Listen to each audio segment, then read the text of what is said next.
wabarakatuh. Waalaikumsalam warahmatullahi wabarakatuh.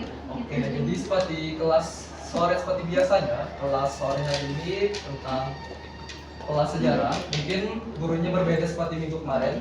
Bapak ingin tanya nih, ada yang kenal nggak sama Bapak kali ini? Baik, jadi Bapak sedikit perkenalkan nama Bapak dulu. Jadi nama Bapak Abu Yazid Bastami, bisa dipanggil Yazid. Oke, salam kenal semuanya. Baik.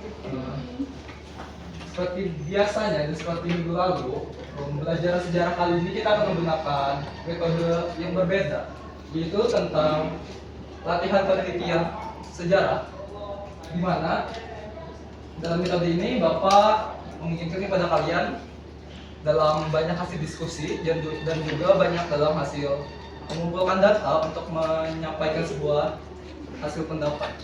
Mungkin selanjutnya dalam materi kali ini yaitu berjudul tentang proses awal kedatangan bangsa Eropa ke Nusantara dan apa faktor penyebabnya. Jadi ini adalah salah satu capaian pembelajaran pada kelas kita kali ini.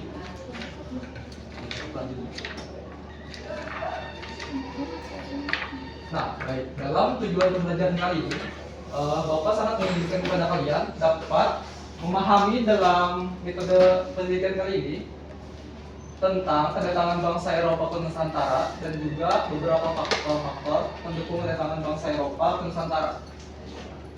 Nah, Bapak ingin tanya nih, dalam metode penelitian sejarah dia tahu nggak ada beberapa tahap? Kayak tahap penelitian sejarah gitu. Tahu. Jadi seperti biasanya dalam penelitian sejarah itu ada beberapa tahapan yang lebih biasa dipakai, ada 5, yaitu ada kritik sumber, setelah itu teoristik, selanjutnya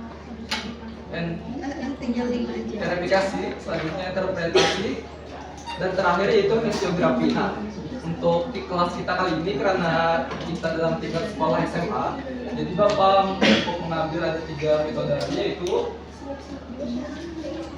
kritik teori, selanjutnya interpretasi, dan juga historiografi. Jadi ada 3 tahapan saja buat kalian dalam penyampaian tugas kali ini supaya lebih mempermudah. Baik, mungkin bisa kita sampaikan dan juga tampilkan, yaitu video penampilan tentang materi kita kali ini.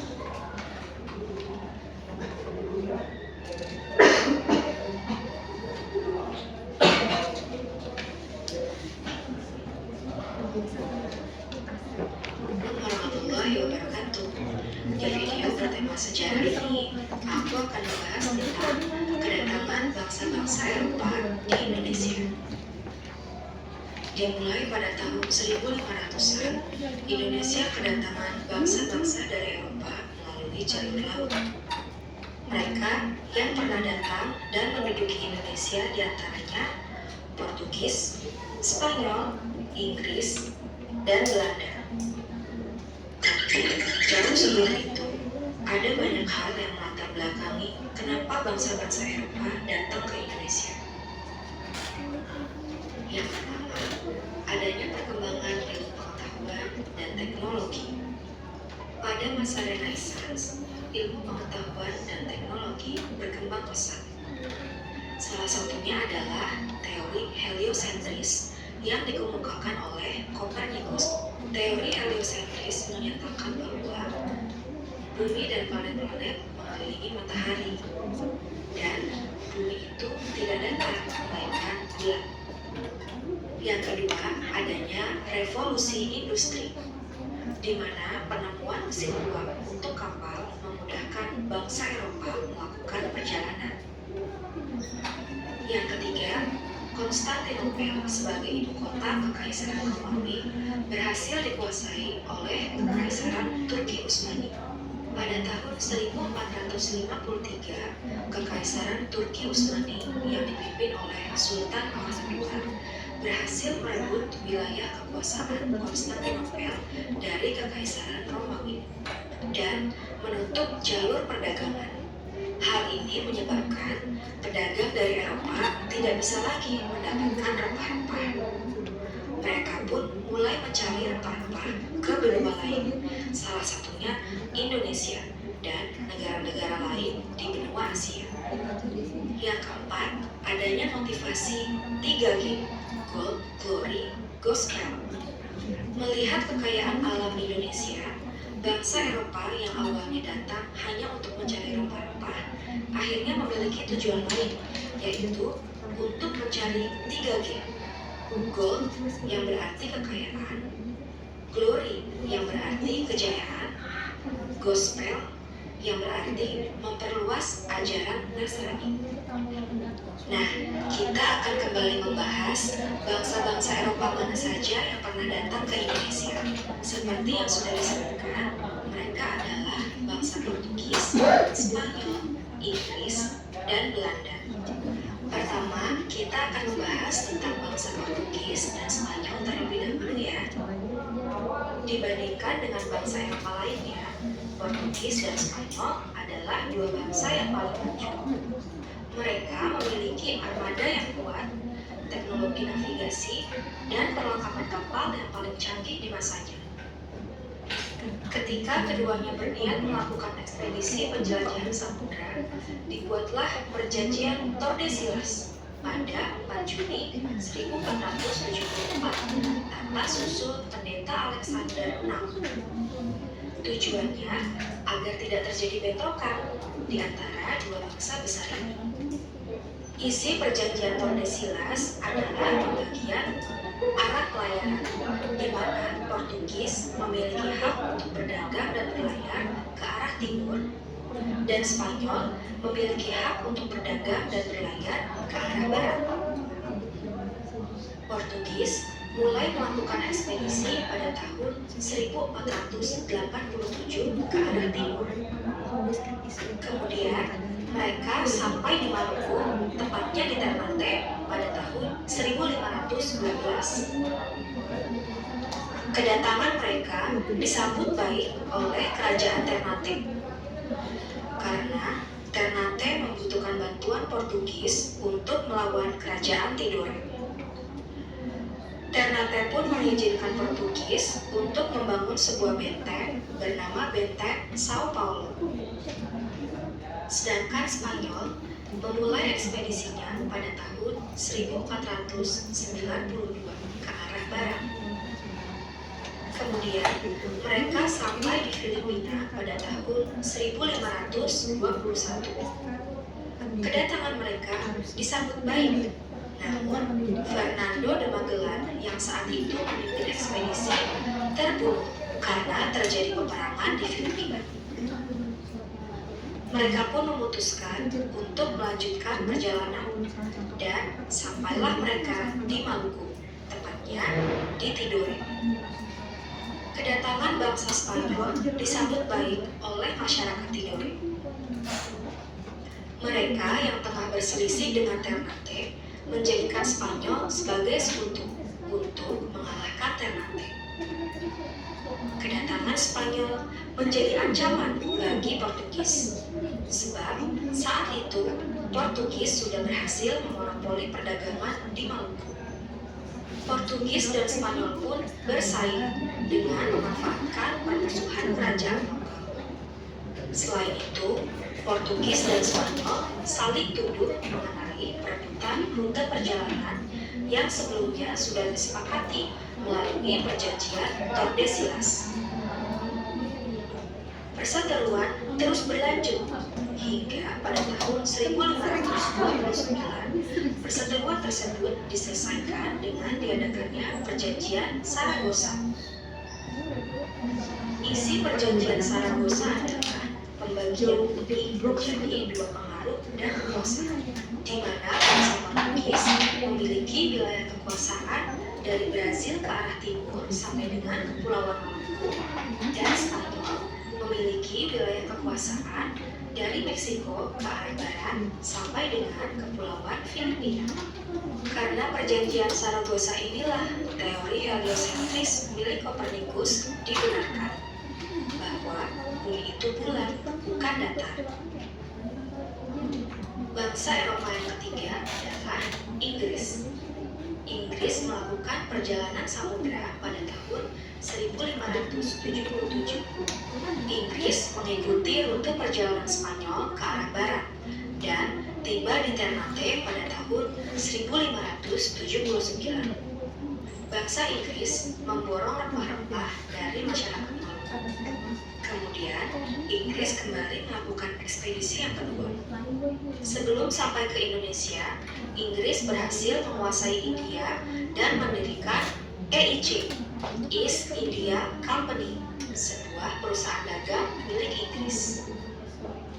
Pada tahun 1628, Inggris sampai di Indonesia dan berhasil menjalin kerjasama yang baik dengan kerajaan Banten. Banten mengizinkan Inggris mendirikan pangkalan dagang dan benteng. Bangsa Eropa terakhir yang datang ke Indonesia adalah Belanda. Keberhasilan Portugis dan Spanyol dalam melakukan ekspedisi mendorong bangsa Belanda untuk melakukan hal yang sama. Pada tahun 1595, Belanda melakukan ekspedisi melalui rute timur. Tepatnya pada tanggal 23 Juni 1596, kapal Belanda berhasil mendarat di pelabuhan Banten. Saat itu, ekspedisi Belanda dipimpin oleh Cornelis de Houtman. Namun, Belanda diusir oleh penduduk pesisir Banten karena mereka bersikap kasar dan sombong. Selanjutnya pada tahun 1598, bangsa Belanda kembali mendatangi Banten. Kali ini kedatangannya diterima oleh masyarakat. Belanda pun berhasil menguasai perdagangan. Mereka mendirikan perusahaan dagangnya di Indonesia yang diberi nama VOC pada tahun 1602. Kemudian pada tahun 1605, VOC menyerang benteng Portugis di Maluku. Portugis pun terpaksa mundur ke Timor Leste. Kemenangan Belanda atas Portugis inilah yang menjadi jalan masuknya penjajahan kolonialisme di Indonesia selama 3,5 abad. Sekian video sejarah kali ini. Semoga ilmu yang aku sampaikan bermanfaat untuk kalian. Terima kasih. Oke, baik. Ini kan semua sudah memperhatikan nih.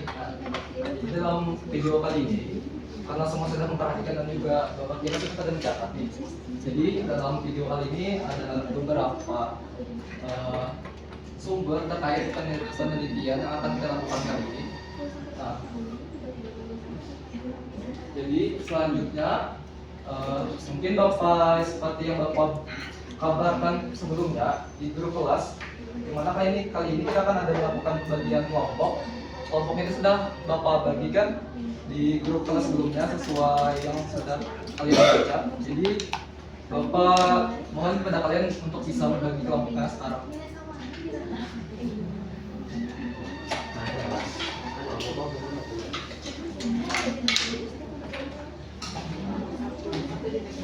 Mungkin satu bisa depan sini, 2 sama 3 di belakang.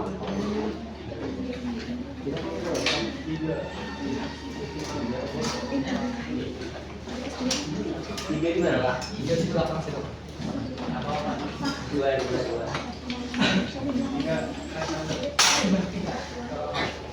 Mas Dok. Kameramen berjalan, kameramen.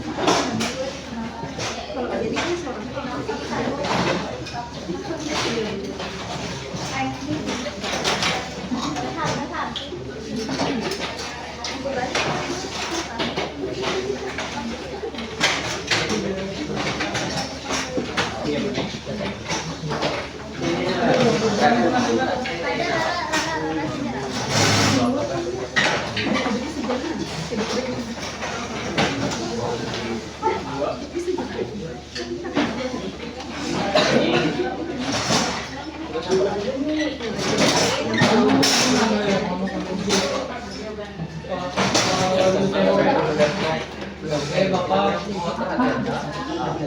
Jika tadi kita sedang nonton video itu merupakan salah satu sumber dalam penelitian kita kali ini, yang mana penelitian utama kita kali ini itu mengapa datangnya bangsa Eropa ke Nusantara, terus juga apa faktor pendorong kedatangan mereka. Nah, karena itu faktor masalah utamanya, jadi juga akan bagi dalam 3 masalah lagi, diperkecil gitu dalam 3 kelompok supaya kalian bisa dapat melakukan penelitian, yang mana sumbernya itu sudah ada dalam video. Selanjutnya beberapa contoh sumbernya itu yang terkait tentang kedatangan Portugis ke Malaka, selanjutnya tentang kedatangan Portugis dan juga Spanyol ke Ternate, selanjutnya kedatangan Belanda. Terus dalam sumber yang terkait nanti dalam mencari faktor pendorong, kalian bisa mencari materi utama yaitu tentang karena jatuhnya Konstantinopel, selanjutnya kemajuan teknologi pelayaran dan navigasi di bangsa Eropa, dan juga keinginan mereka dalam mencari rempah-rempah. Terus langkah-langkah yang akan kalian lakukan nanti dalam penelitian kali ini yaitu adalah kritik sumber, yaitu tentang kalian mencari nih kayak sumber dari materi ini benar terpercaya atau bukan. Selanjutnya tentang interpretasi, jadi kalian memaknai dan juga memahami dalam yang hasil kalian buat itu benar atau salah. Selanjutnya geografi yaitu penulisan akhir dalam yang akan kalian lakukan. Nah, jadi kelompoknya akan berbagi sekarang ya.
Iya.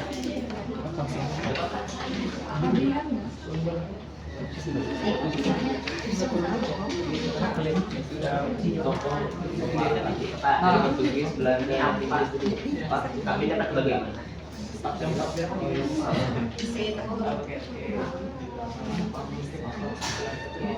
Repaneo, Cardio, Sercanio, Contorio.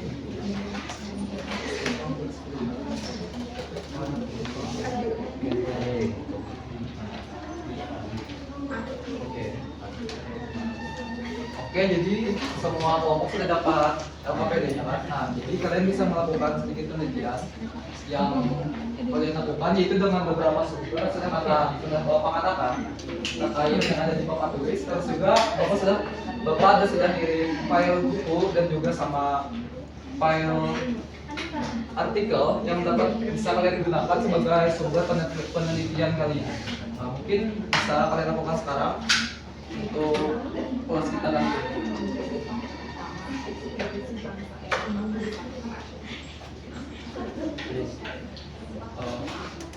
Baik, dari kalian ada pertanyaan kan? Aman Pak. Baik, selamat mengerjakan.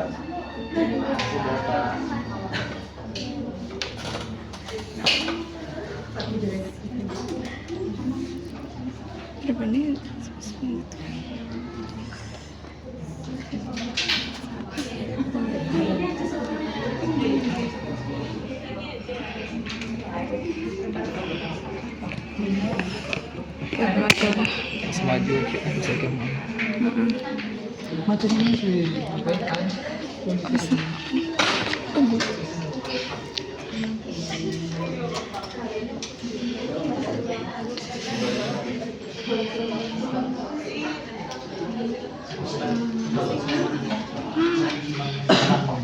Ini dipresentasikan.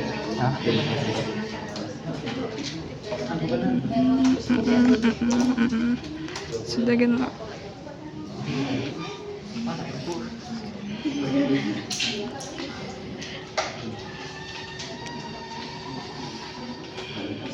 Oke anak-anak, mungkin dari Bapak pengerjaannya bisa dilakukan selama 2 menit ya. Mungkin kalau lebih dari itu bisa kita usulkan.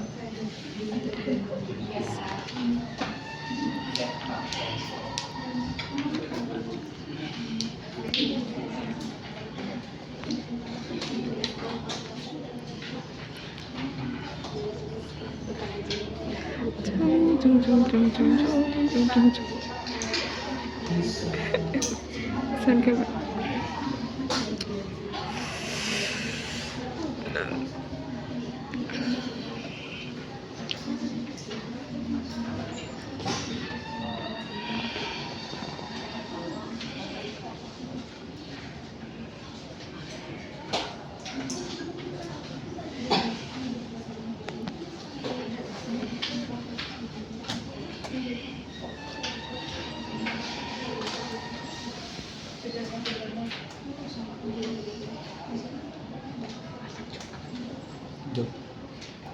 Job apa dulu? 1, 2. Materi kan ini aku jadi materi. Materi apa? Asisten. Ngajarin orang bisa. Maksudnya tuh banyak bisa nih jenis apa?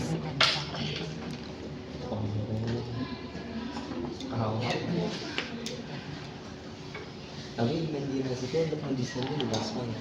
Tapi biasanya terlalu luasnya liar, berliar juga. Lebih cenderung lagi mendesainnya desain besar. Jangan marah berarti saja temannya. Apa ini maju Pakai meja aja. 5.000 sekali pertemuan.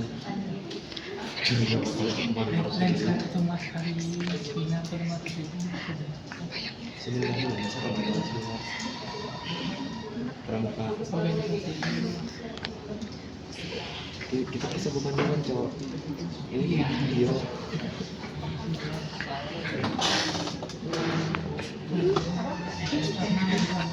Eksternal di luar.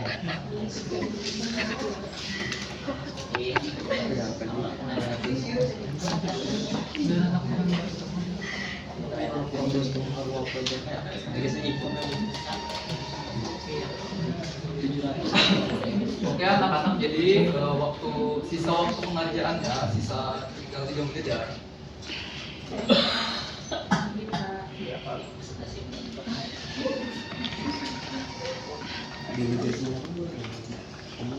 seluruh mahasiswa di Indonesia. Indonesia ini kita punya berbagai seluruh Indonesia. Itu bagus kan di tentang fasilitas di Indonesia. Cara untuk belajar apa itu mana seminar delegasi sekolah Indonesia seluruh umum kerja menyediakan banyak undangan.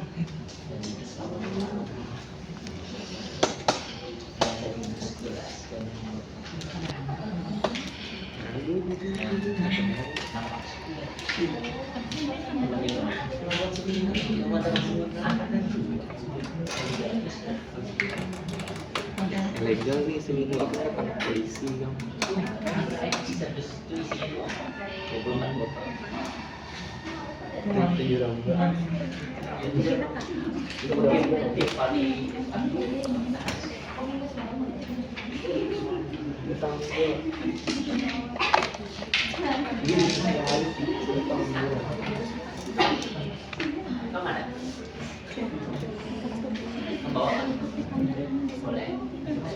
Bawa air jangan air.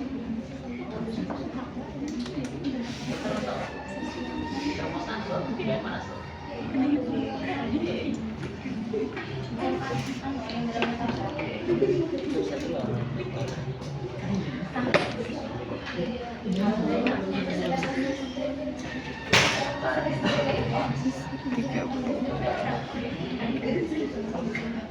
Itu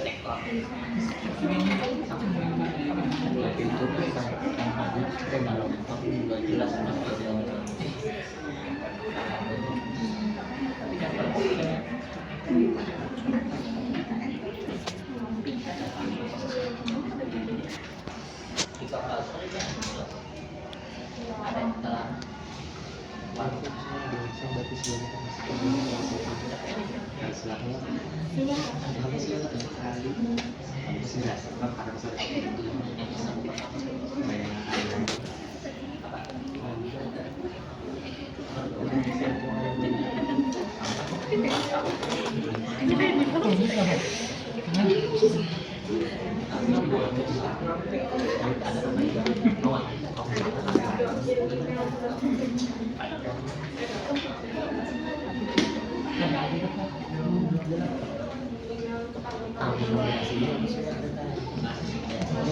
Oke, jadi kerjanya apakah sudah dikerjakan semua anak-anak?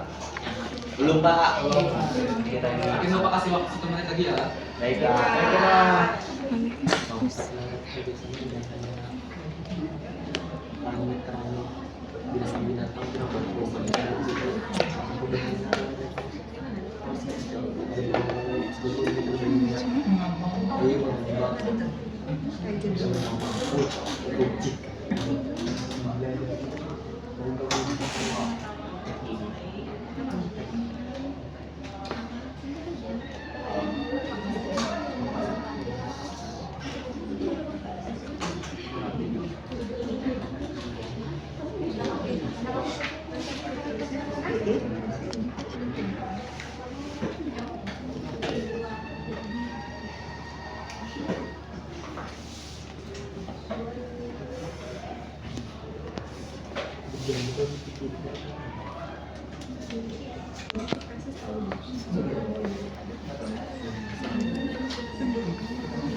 Oke. Nah, nih, jadi kan semua sudah dapat menghasilkan dari apa pilih yang Bapak berikan. Jadi ini kalian sudah menggunakan 3 metode ini kan belum sebelumnya dalam menentukan pendidikan. Kayak kalian cari sumbernya itu apakah sumber yang kalian cari itu terjawab dengan benar dan juga penulisannya sudah sesuai atau belum? Gimana menurut kalian nih, atau sudah dipakai apa belum? Sudah Pak.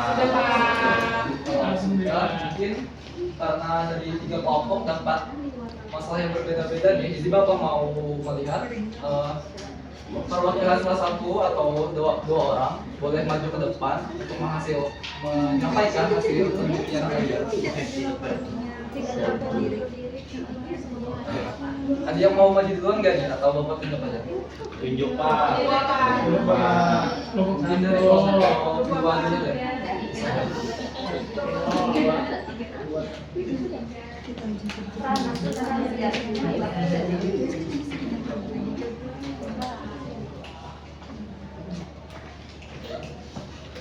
Jadi kelompok dua bisa maju, mungkin 1 atau 2 orang boleh.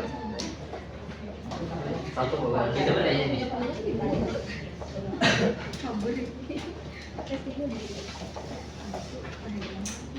Di sini aja, Pak. Baik, saya di sini sebagai perwakilan dari kelompok 2 ingin memaparkan hasil diskusi dari kelompok kami, yaitu kelompok 2. Yaitu pertanyaannya, bagaimana kondisi Eropa sebelum memulai ekspedisi ke Nusantara. Berdasarkan dari hasil diskusi dan sumber-sumber yang didapat, kondisi sosial ekonomi dan politik Eropa sebelum ekspedisi mereka ditandai dengan imperatif ekonomi yang kuat, terutama tingginya permintaan komoditas rempah-rempah dari Asia, terputusnya jalur perdagangan tradisional melalui Laut Tengah setelah jatuhnya Konstantinopel, meningkatkan biaya rempah yang memicu inisiatif untuk mencari rempah. Motivasi ini tidak terbatas pada rempah-rempah, namun juga ekspektasi penemuan sumber kekayaan seperti logam mulia. Dalam ranah politik, landscape Eropa dipenuhi dengan rivalitas antar monarki untuk memperluas pengaruh dan hegemoni mereka. Penjelajahan dan klaim atas wilayah baru dikombinasikan dengan semangat penyebaran agama Islam menjadi pendorong bagi ekspansi ini terjadi, dan ditambah dengan kemajuan signifikan dalam ilmu pengetahuan dan teknologi maritim. yang memungkinkan pelayanan jarak jauh melintasi samudera. Dengan demikian, interaksi kompleks antara kebutuhan ekonomi, persaingan politik, aspirasi religius, dan inovasi teknologi membentuk konteks historis yang melatar belakangi ekspedisi Eropa menuju Nusantara. Sumbernya yaitu Boxer R 1969, The Portuguese Seaborne Empire 1415 sampai 1825, Simpson. Oke, terima kasih. Terima kasih kepada kelompok 2. Ayo teman-teman bisa kasih aplausnya kepada kelompok 2 dulu. Jadi mungkin Bapak bertanya nih atau tidak ada teman pada kelompok 2. Jadi menurut kalian pada kelompok 2 ini apakah sudah bisa terjawab dalam penelitian ini? Mungkin bisa selanjutnya kita kasih ke kelompok 3 dulu deh.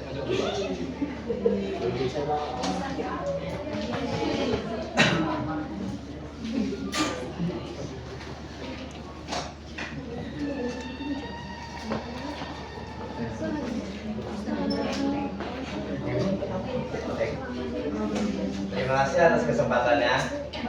Saya perwakilan dari kelompok 3 ingin memaparkan jawaban dari hasil diskusi kami.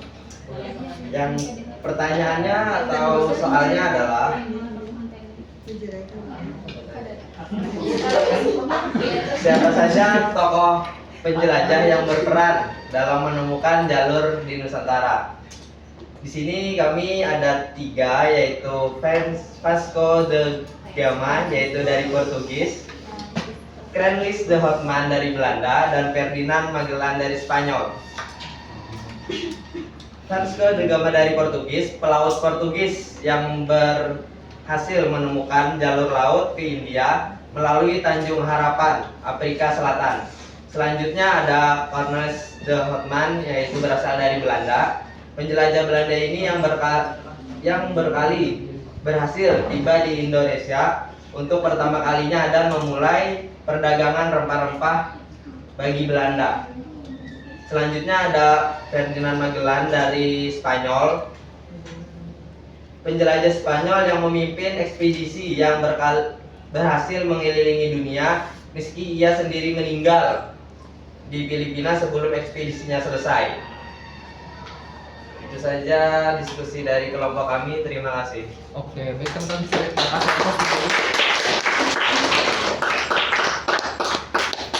Nah, baik Bapak tadi nih kepada kelompok 3. Nah, dalam penelitian yang Bapak kasih tadi dalam masalahnya apa hasil terjawab menurut kalian? Sudah lah. Baik, kepada kelompok selanjutnya bisa maju perwakilannya. Kelompok 1. Oke, baik, kawan-kawan semuanya. Assalamualaikum warahmatullahi wabarakatuh. Waalaikumsalam warahmatullahi wabarakatuh. Kami dari kelompok 1 ingin memaparkan dan mempresentasikan hasil dari diskusi kami. Jadi pertanyaan yang kelompok kami dapat itu, apa sih yang menjadi faktor utama ekspedisi kami ke Eropa Nusantara? Karena menurut dari artikel yang kami dapat itu, baik dari grup kelas atau searching random di Google, bahkan kami ada dapat blog juga, dan ada juga sumber buku yang dikirim oleh Bapak dari grup kelas juga tadi. Nah, menurut kami, faktor pendorong ekspedisi bangsa Eropa itu ke Nusantara itu umumnya ya cari rempah-rempah sih, tapi motivasinya itu kan tidak berdiri sendiri lah. Ada juga seperti motivasi atau alasan ekonomi, keagamaan, dan kejayaan. Kami memandang ekonomi, keagamaan, dan kejayaan itu kayak selak itu sama kurang lebih dengan prinsip 3G. Jadi kenapa bangsa Eropa itu ke Nusantara itu untuk gold, glory, sama gospel.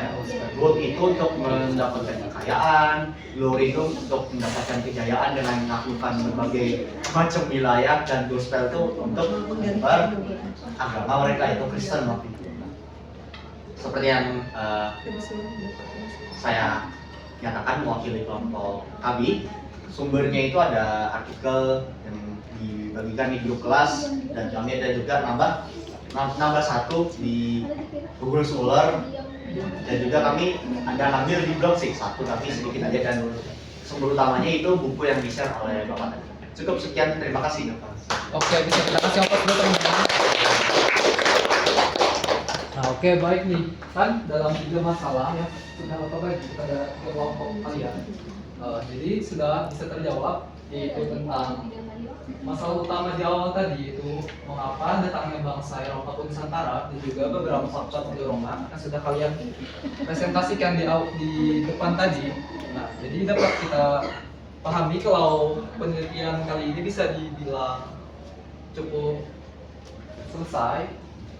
Baik, mungkin bakal ada pertanyaan nih dari kalian pada mungkin salah satu kelompok.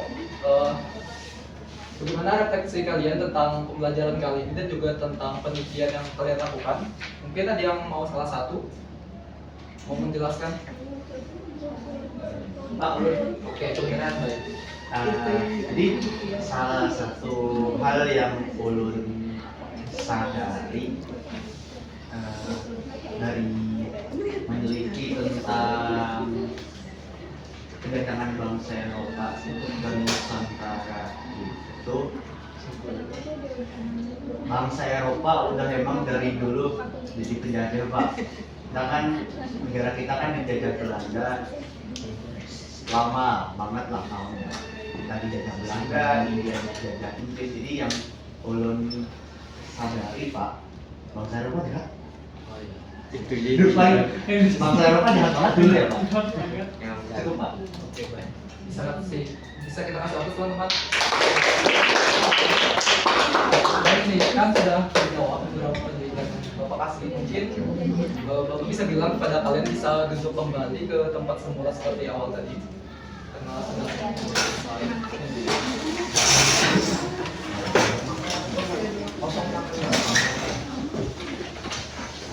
Pak, ini kumpul.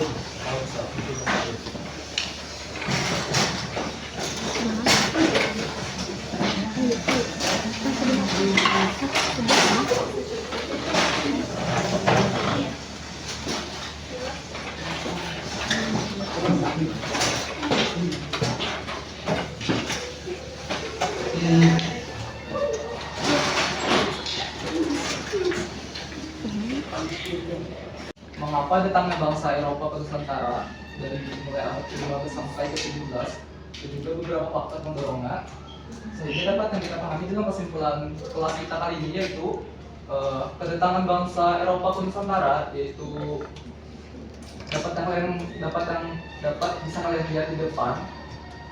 Di antaranya yaitu tentang jatuhnya Konstantinopel, yang mana di sini tempat perdagangan internasional dulu. Sehingga karena Konstantinopel setelah terjadinya perang salib, sehingga bangsa Eropa susah dapat dalam akses ke perdagangan, sehingga mereka melakukan ekspedisi ke Nusantara ataupun ke Asia.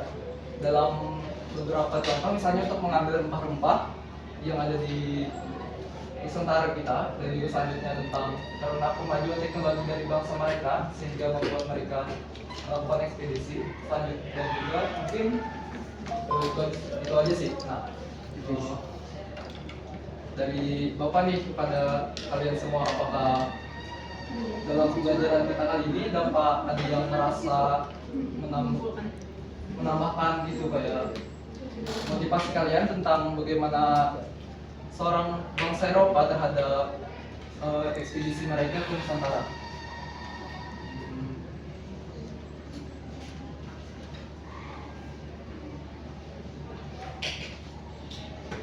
Oke, baik, karena sudah hampir menuju akhir pembelajaran, mungkin Bapak mau cek kehadiran dulu ya.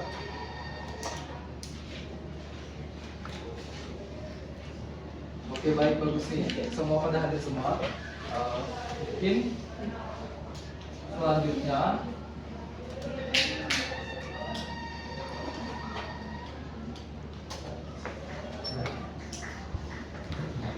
baik nih, pada kesimpulannya yaitu tentang mengapa datangnya, mungkin seperti yang Bapak katakan tadi, mengapa datangnya bangsa Eropa ke Nusantara, yaitu tentang beberapa materi yang Bapak tulis di papan tulis yaitu tentang bagaimana kedatangan bangsa Portugis ke Malaka, kedatangan Portugis dan juga Spanyol, dan juga kedatangan Belanda. Terus beberapa faktornya mereka melakukan penjajahan samudera yaitu ada tukang salib dan juga jatuhnya Konstantinopel. Kemajuan teknologi pelayaran mereka dalam navigasi, selanjutnya keinginan mereka adalah mencari rempah-rempah. Mungkin itu kelas kita pada kali ini dan juga mungkin kepada kalian semua, murid-murid ada yang ingin ditanyakan kan kepada Bapak? Oke, baik. Untuk mengakhiri kelas kita kali ini, mungkin Bapak mintakan kepada salah satu perwakilan untuk memimpin doa. Mungkin Bapak bisa tunjuk kepada Rama kalau mau. Ya. Sebelum kita mengakhiri pembelajaran kita pada sore ini, marilah kita berdoa. Mudah-mudahan pembelajaran kita sore ini diberikan keberkahan dan mudah-mudahan kita dapat manfaat dan ilmu. Berdoa menurut agama dan kepercayaan masing-masing. Berdoa dimulai.